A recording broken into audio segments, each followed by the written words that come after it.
Estamos nos transformando. Somos arquitetos do nosso próprio futuro. Vamos criar juntos o próximo nível. Embratel, sua empresa no próximo nível.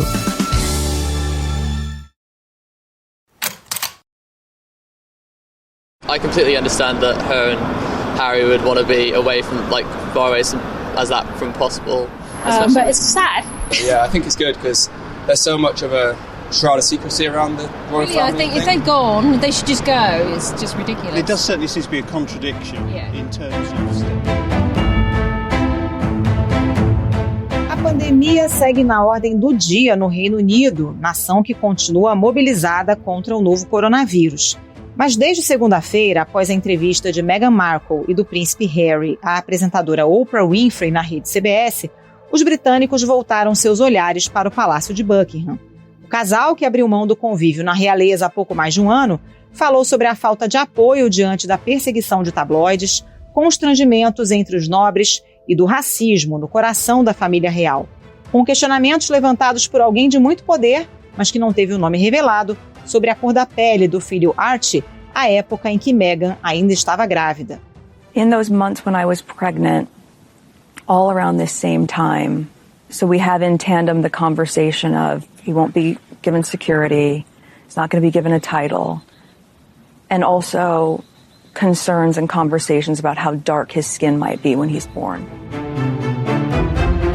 A única certeza é que as preocupações sobre a cor de pele de Archie não partiram nem da rainha Elizabeth nem de seu marido Philip. Aliás, os dois não entraram no rol das alegações críticas feitas por Harry e Meghan a respeito da família real. Harry, aliás, admitiu que segue em caminho diferente de seu irmão, o príncipe William, e que seu pai, Charles, não atende suas ligações. Mesmo assim, afirma que não desistiu de reestabelecer os laços com o sucessor do trono. A entrevista não apenas bateu recordes de audiência na TV e alimentou as tradicionais fofocas, abriu o debate sobre o racismo e a renovação de valores na família real. Até o primeiro-ministro Boris Johnson se viu obrigado a reafirmar a sua lealdade à rainha, sem comentar o caso. I've always had the highest admiration for the Queen and the unifying role that she plays in our country and across the Commonwealth. Como os britânicos encararam as alegações de Meghan e Harry, quem fica mais fragilizado após a entrevista? É possível esperar mudanças de postura na família real diante de alegações de racismo? Esses são os temas do Ao Ponto desta quinta-feira. Eu sou Roberto Maltic, estou com a Carolina Moran e nesse episódio, de Londres, a jornalista Cláudia Sarmento conta as repercussões sobre o caso. Fique com a gente.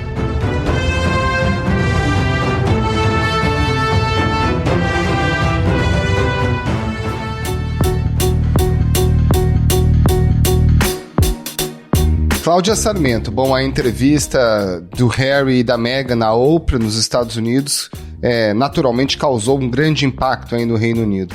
O que mais chama a atenção dos britânicos nesse momento em relação ao que foi dito na entrevista? Foi uma entrevista assim, de imensa repercussão, acho que talvez uma das mais aguardadas da história, aqui, pelo menos desde aquela famosa entrevista da Diana, né, em 95, o público britânico não esperava uma entrevista com tanta atenção e ansiedade quanto essa.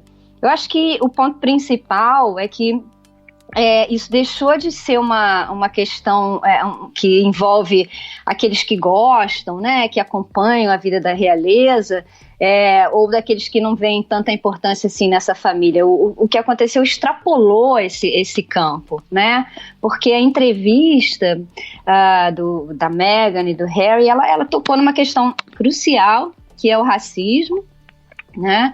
Presente na instituição da monarquia e na sociedade britânica, né? Embora essa questão racial aqui no Reino Unido não seja discutida com a mesma intensidade que a gente vê nos Estados Unidos e que a gente tem visto ultimamente nos Estados Unidos, esse é um assunto cada vez mais urgente para o país, onde existem muitos descendentes de imigrantes da África, do Caribe, que se sentem discriminados, se sentem à margem da sociedade. São gerações nascidas aqui, mas que se debatem com essa questão da identidade britânica por causa da cor da sua pele, né? Então, essa entrevista tocou nesse ponto.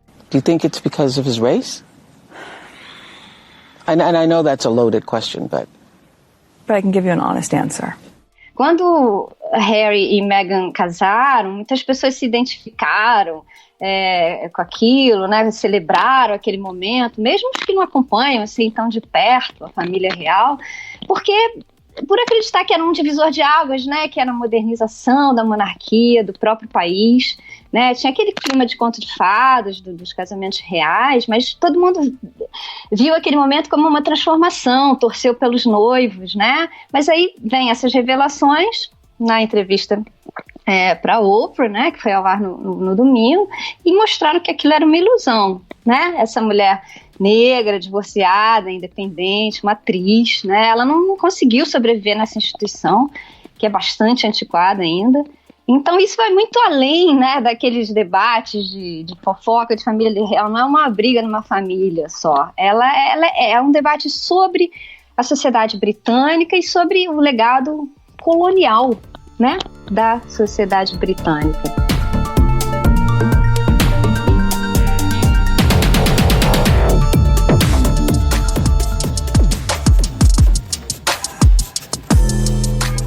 Agora, Cláudia, na entrevista, a Meghan usa muito as expressões afirma, a instituição, quando na verdade está falando de uma família, né? A família do marido dela. A percepção que se tem é essa mesmo, de que a realeza é mais uma empresa do que uma família? Olha, essa expressão que eles usaram, né, the firm, é uma expressão usada aqui quando se descreve a monarquia como, na verdade, uma grande corporação, né? É mais do que uma família. É mais do que uma família. É uma família, sim, e o público acompanha com muita atenção o lado humano, né? O pai que se separa da mãe, os filhos que sofreram, mas é também uma empresa, né? Eles são funcionários dessa empresa. Ela recebe fundos públicos. O dinheiro vem das propriedades da coroa. O lucro com aluguel e arrendamentos vai para o governo, que repassa uma parte de volta para a rainha. Ela então divide o dinheiro entre a família. E o que Harry e Meghan decidiram foi que eles não seriam mais, né? Eles estão fora disso. Mas é uma expressão que se usa aqui, sim, the firm, mas em geral com um tom um pouco negativo, sabe? Que ela tinha na entrevista, claro, né? Agora, Cláudia, é claro que isso tem um impacto grande sobre a imagem da família real, da monarquia, mas até que ponto na prática isso alimenta o discurso de quem questiona a existência da monarquia em si? Porque há uma parte da população britânica que entende que o país não deveria sequer ter uma família real, né? Isso alimenta esse discurso na prática? Pode ter alguma consequência mais severa do que a mera polêmica nos tabloides? Acho difícil dizer que a monarquia está ameaçada, né? Acho que a gente não pode dizer isso. Não acho que a monarquia esteja ameaçada. A monarquia tem o apoio da maior parte da população britânica. A rainha é muito popular, né? Muito popular. Se a gente olhar as pesquisas pós-entrevista, você vê que, no geral, se for olhar no geral, a maior parte da população ficou do lado da realeza, tá? 36% do lado da realeza, 22% entenderam mais o casal. Agora, se a gente fizer por um corte de idade, aí começa a virar. Entre os britânicos mais jovens, de 18 a 24 anos, 48% apoiaram Harry e Meghan, e se você olhar o índice entre os cidadãos com mais de 65, aí cai para 9%. Então, eu acho assim, que isso que aconteceu traz perguntas sobre o futuro, né? A população mais jovem não vai nunca dedicar o mesmo apoio a essa família como a população mais velha, né? À medida em que a população vai envelhecendo, então a monarquia tem esse desafio de se modernizar, e a rainha tem 94 anos, né? É a monarca com mais tempo de trono na história do Reino Unido. E o que acontece depois que ela sair? Porque muito da força da monarquia está está na presença dela, né? De Elizabeth II. Com a sucessão, eu não diria que está ameaçada a monarquia, a gente ainda não tem indícios para falar isso, mas os desafios vão ser bem maiores, sem dúvida nenhuma. Uma notícia mobiliza o mundo todo. Morreu Diana, a princesa eleita. Tentando escapar da perseguição dos fotógrafos, a mulher mais fotografada do mundo encontrou a morte num violento desastre de automóvel. Cláudia, como é que hoje a relação da família real com a imprensa? Porque na época da morte da Diana, esse virou um grande tema e, ao que tudo indica, naquela época houve uma certa trégua, né, da imprensa com a família real diante da tragédia causada ali por perseguição de paparazzis. E agora a Meghan e o Harry reclamam justamente disso, de uma perseguição, segundo eles, implacável, muito intensa da imprensa. Como é que a gente pode classificar essa relação hoje? De fato, a imprensa britânica voltou àquele mesmo ponto da época da morte da Diana, ou a relação hoje é diferente? Olha, Carol, foi muito impressionante a perseguição que a Meghan sofreu por parte de uma parte da imprensa britânica, né? Quando a gente fala dessa perseguição, a gente está se referindo a uma parte que são os tabloides, né? São os jornais mais populares do país, o que a gente antigamente chamava da imprensa, não é imprensa de qualidade, né? Eles fizeram uma perseguição a ela que era assim, meu Deus do céu, é terrível. Ela sofreu racismo mesmo, muito evidente, isso é inegável, né? Tanto que o próprio parlamento, já muito perto deles deixarem o país, divulgou uma carta de apoio a ela, de repúdio a comentários racistas que eram feitos por esses tabloides. Foi um tratamento injusto em muitos sentidos, né? E principalmente quando eles faziam muita comparação entre Meghan e a mulher de William, Kate, né? Sempre retratando uma como perfeita e a outra como uma vilã. Então eu acho que essa entrevista para a Oprah também foi uma tentativa do casal de dar a sua própria versão dos fatos. From the beginning of our relationship, they were so attacking and inciting so much racism, really. I mean, it changed the risk level because it wasn't just catty gossip. Porque a Meghan foi retratada por essa parte da imprensa britânica como uma vilã, era o furacão Meghan, Hurricane Meghan, né, eles chamavam, sabe? Sempre retratada como uma mulher que causava confusão, como uma mulher mandona, como uma mulher que controlava o seu próprio marido, ou seja, além do elemento racista, um elemento sexista, né?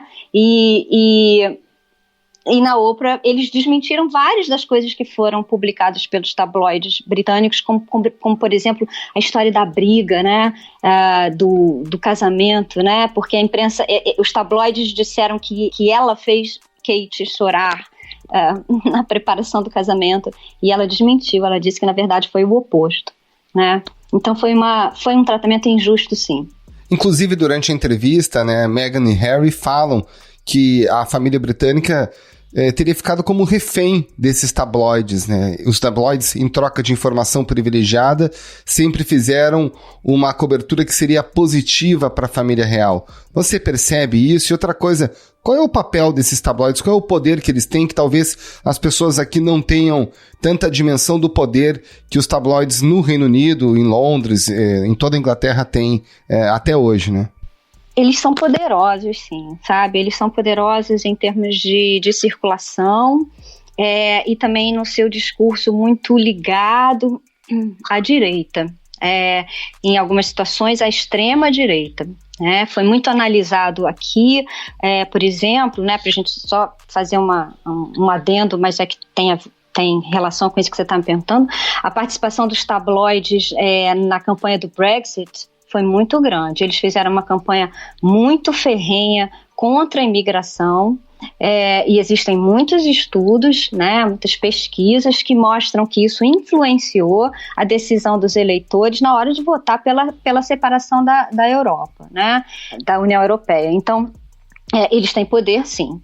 Como é que são os acordos? Olha, Tem vazamento, né? As coisas vazam do palácio para influenciar o discurso, né? De acordo com os interesses do próprio palácio. Quem viu The Crown, eu acho que muita gente viu, acompanhou essa questão. Algumas coisas, sem dúvida nenhuma, são informações que interessam ao Palácio, que saia, e outras são contra o Palácio mesmo, e aí o Palácio acaba perdendo o controle, né, dessa cobertura. Inclusive, na entrevista, eles reclamam, né, que a Meghan foi procurar ajuda na família real, na alta cúpula da família real, também inclusive na área até mesmo de recursos humanos da família real, e não encontrou respaldo para reagir aos ataques dos tabloides, né? Isso, ela menciona, né, assim, até pra gente fazer aquela ligação com o que a Carol tinha falado de a firma, né, ela foi à área de recursos humanos, aos assessores, né, porque ela não se conformava com o fato deles não desmentirem as histórias, né, mas por que vocês não vão lá e dizem que isso é mentira? Aí o Palácio sempre diz que não se pronuncia, e em geral o Palácio não se pronuncia mesmo, né, sobre esse tipo de questão. Agora, com essa repercussão dessa entrevista, eles tiveram que se pronunciar, né, mas demoraram uns 2 dias, tiveram que se pronunciar e divulgar um comunicado dizendo que as declarações deles serão investigadas. Agora, é importante a gente olhar o comunicado, né, porque tem uma coisa ali que me chama a atenção, né? Eles dizem que os fatos vão ser levados muito a sério, as denúncias, né? As declarações vão ser levadas muito a sério, mas serão discutidas pela família em privado. Ou seja, eles trataram como um assunto de família, né? Não como uma coisa de instituição que precisa se renovar. Acho que esse é um detalhe interessante também.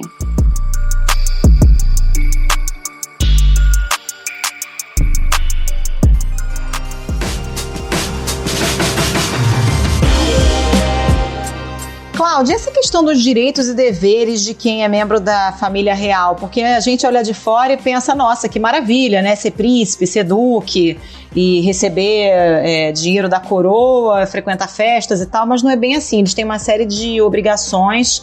A Meghan na entrevista reclamou que o Archie, filho deles, não teria direito a um título, que ela se preocupava também com a questão da segurança. He wasn't going to receive security. This went on for the last few months of our pregnancy. Depois a imprensa britânica fez um contraponto de que tem uma regra para isso, né? Quem é que tem título e quem não tem. Quais são os direitos e deveres? Como é que funciona isso dentro da família real? Eles têm os membros ativos da família real, né? Que são servidores públicos, né? Essas pessoas não podem trabalhar, não podem ganhar o seu próprio sustento se eles estão ali na linha de frente da família real, né? A rainha teve 4 filhos, seus filhos têm filhos, então a família foi crescendo, e uma das coisas que foi acontecendo ao longo dos anos é que eles foram reduzindo um pouco os chamados membros mais importantes, né, dessa empresa, dessa firma, né? E isso é uma das coisas que Charles bate um pouco. Ele gostaria que, já tentando influenciar aí as discussões mais importantes da monarquia, ele gostaria que fosse uma firma, se a gente puder usar esse termo de novo, mais enxuta. Então, numa resposta às reclamações de Meghan, que o seu filho não teve título, que o seu filho não tinha proteção, o que o Palácio tenta justificar é que se eles não são mais membros ativos da família real, não são mais servidores públicos, então eles não teriam esse direito. Mas também a gente pode contestar isso, né? O Archie, o filho do casal, é neto de um futuro rei, e o casal deixou claro que, na verdade, mais uma vez a questão racial pesou aí nessa decisão de não dar um título para o Archie. Cláudia, na sua avaliação, como é que a família real passará a agir a partir de agora? Já houve esse comunicado sucinto dizendo que vai, de fato, tratar o assunto de forma privada.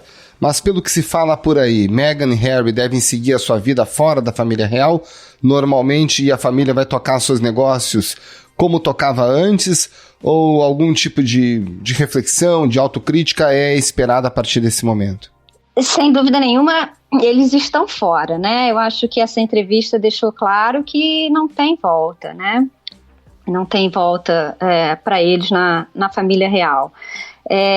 Agora, quem assistiu a entrevista vê que ele tenta, o príncipe Harry tenta, em diferentes momentos da entrevista, ele não dá a relação dele com o pai como encerrada, né? Muito pelo contrário, ele diz que ele vai se dedicar a resgatar essa relação. Então, eu acho que se a família não quiser sair ainda mais prejudicada dessa história toda, eles vão ter que demonstrar uma face humana como família, né? Foi um casal que sofreu. Eu acho que isso é uma das coisas que fica mais tocante da entrevista. São duas pessoas sofridas ali, demonstrando, abrindo o seu sofrimento, né? Então, como família, eles teriam que demonstrar algum gesto afetuoso em relação a esse casal, e como instituição, aí precisam discutir uma modernização, né? Porque ficou muito claro o quão antiquada o quão pouco século XXI essa instituição. O casamento a gente esperava que tivesse sido um divisor de águas, e não foi, né? Não foi. Cláudia Sarmento, muito obrigada pela participação, bom trabalho para você. Muito obrigado, Cláudia, um abraço e bom trabalho. Obrigada, gente.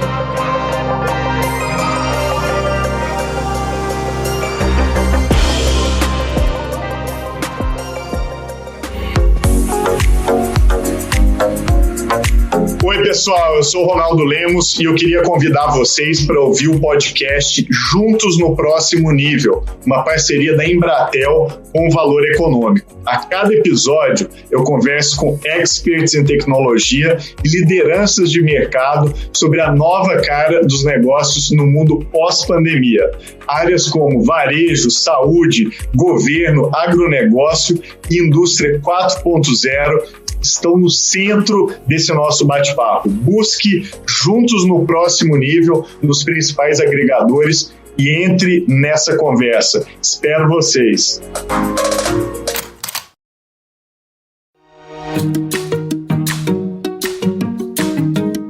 Esse foi o Ponto de Hoje, o podcast diário da redação do Globo. Nessa conversa a gente conta com a participação de toda a equipe do jornal, as mesmas pessoas que levam até você informação e análise de qualidade todos os dias. Quer saber mais? Assine o Globo. Acesse assineoglobo.com.br e confira todas as notícias e reportagens especiais.